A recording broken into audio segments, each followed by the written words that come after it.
Storytelling matters, but what about the story that you're telling yourself? I have a coach who I really respect, and he said to me, Chris, you can do almost anything if you don't talk yourself out of it first. Have you been there? I often find myself holding myself back inside of a story. And there are a few things that you can do if you find this happening to you. The first is to remember to grant yourself permission. Permission granted to drop the story, permission granted to look at a situation from a neutral point of view. Now, that may be difficult, especially if you're in the middle of a conflict, a challenging relationship. But ask yourself, what would a neutral third party, almost like a scientist or a robot, how would they approach this situation?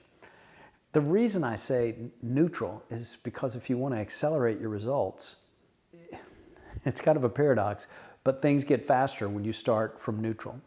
The other question you can ask yourself is, what is it that I am making up? Inside a story, it's easy to fall into a trap of fiction instead of dealing with the facts.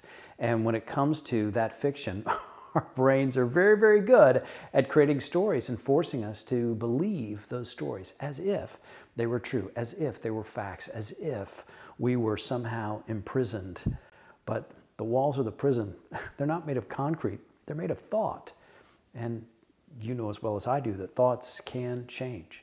And when those thoughts change, that prison looks very different than it did before.